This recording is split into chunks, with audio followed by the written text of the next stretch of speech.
What is up, peeps? Do you want buttery smooth settings and just settings that make you feel like a hacker? Well, these are the best controller settings on console for you guys. Let's jump right into this video. So we're going to be starting off with the first side, with the controller. Unfortunately, obviously, by this time that I was making this video, I would have wished that we had FOV, but as we all know, that's not the case. Now, for the BR button layout, I do use default flip. Now, I used to use tactical when I didn't have paddles, but now my controller, I do have paddles, so that's why I switched it to default, and flipped has just always been the best for me. So I aim and shoot with L1, R1. God, I cannot talk today. For the stick layout preset, we got default, inverted look, default, and here, they added these new settings. So they added like a different sorts of dead zone. So they got left stick, right stick, and left stick max input. These right here are kind of like the same dead zone like that we used to have before. Remember that we only used to have one dead zone setting. These two are basically that. So these were the only ones that I moved down to 0.03, but the left stick max input dead zone I did not touch. And the minimum input dead zone is a dead zone that is like in the middle, the closest to your analog, and then the max input dead zone is the one on the outside. So again, you don't really need to touch this, you just need to touch this one just to make sure.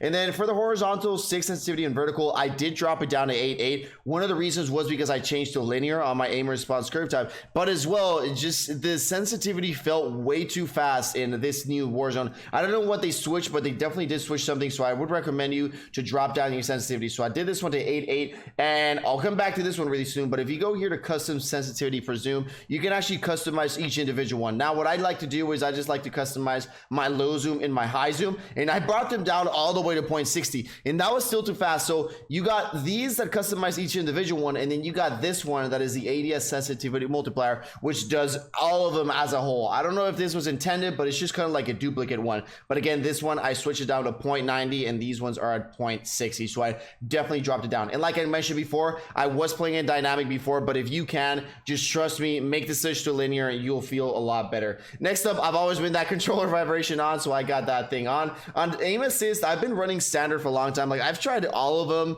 but I've just always felt that standard is still the way to go. And then for this one, we got ADS and melee enabled, and we're gonna go down here. We don't need any of these except this one right here. For this one, I actually forgot to change it. Remember, for your steady aim behavior, so you don't have to like keep holding with your thumb. You can go ahead and actually hit toggle. So if you just press that hold your breath one, you want to keep holding it, and that helps a lot sometimes because you don't have to be focused on that one. So you can go ahead and click toggle here for your equipment behavior as well.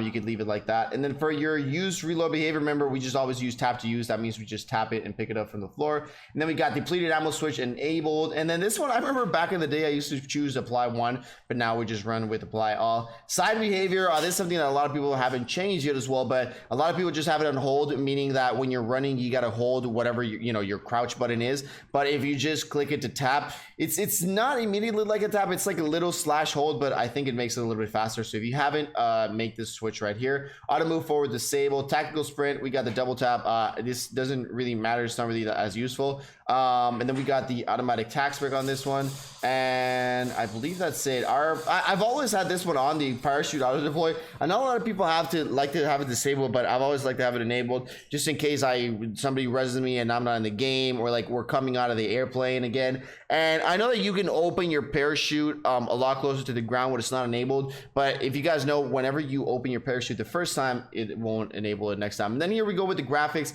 Make sure you change this one. This was the new setting that they added, the camera movement. So we're going to drop that down to at least 50%. We got motion world blur disabled, and film grain, just drop it down all the way to 0, enabled. And then finally they brought down brightness. When the game first came out, the new update, they didn't have brightness for some reason, so just make sure you go ahead. I think this map is too bright, and I've always played like this. Just drop it down a couple notches, and believe me, it'll feel a lot better.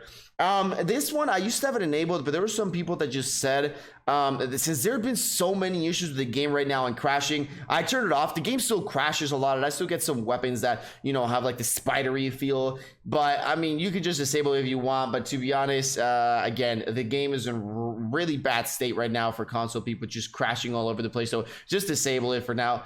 When we go to the interface, for the colorblind setting, a lot of people still ask me what I play on, and I play on the last one. As you guys can see here, the normal one is like a grainy feeling, and the Tritanopia gives you a more, I don't know, like contrasty feel, and I think it makes you see a lot better in Caldera. And just remember to set your colorblind to both. The tooltips, I always have the disabled. I don't want shit in my screen. We got minimap shape, we got squared minimap rotation enabled, compass enabled. We got letters, kill feed duration, we got 10 seconds. This is something that also they knew they added. If you want to keep looking at the kill feed for a while, you can actually add it up to 60 seconds for the kill feed to last there 60 seconds. But again, we don't care about that. Next up, we got the text chat enabled, profanity filter disabled, so we want to see the bad words. We don't want no sound alert when people send us. And then you also got the same thing, text chat duration here. And then we got this one right here. So the in-game icons, you can actually, let me go down here. You can actually customize each of the ones right here. So you know the little icons that appear in the screen, like when you got packet loss or anything like that, you can actually change them, or like you gotta disable whichever ones you don't want.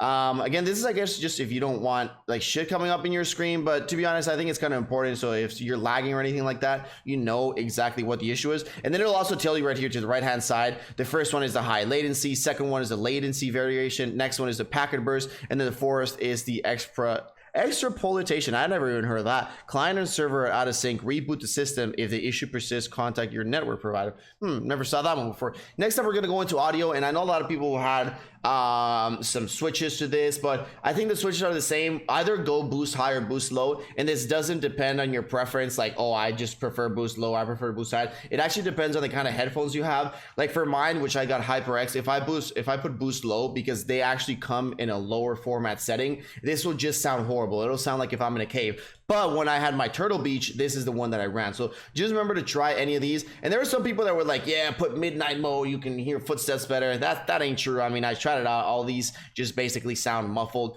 The way to go is still being boost high or boost low, or even boost are pretty much the same. Also, my master volume, I lowered it down a little bit. I guess we can increase it just a little bit. I think I did this I think when it was there was too much shit going on the screen, but again, I lowered that. Music volume all the way down, dialogue volume all the way to the 40. We're gonna want to hear the guys talking all over the place. Effects, always have this at 100% because that's the footsteps. I just feel that the footsteps are really not that noticeable in this game, so I might even have to drop increases to 100 and see what's up, because the footsteps in the game, I don't know if it's just you, if it's just me, but I really cannot just hear any other music. And then for the hit marker sound, go ahead and switch it to Modern Warfare. This is really cool, and I don't know, I feel it's a lot better when you hear this. And then remember to have this disabled right here, and then mono amount, just disable that. And this is the settings for the voice chat and everything like that. Nothing like that. And then remember, if you're a streamer and you don't want the music or anything like that, go ahead and disable the war tracks as passenger and the war tracks volume as well. And then if we go into here into the account, I don't think there's anything here. Oh, here you can disable the notifications. So you know when people invite you to the game and you accidentally click to accept it, this is where you enable and disable that. So that's a pretty important thing. You want to disable it. And then we got streamer mode, which is, again, I don't really know why people have this on. I guess if they just don't want their streamers, their viewers, to see the people that you're playing with or that you kill, go ahead and select that streamer mode and enable it. And that is pretty much it. Ladies and gentlemen, let me know what you guys think of my settings. Peace out. I'll see you all in the next one.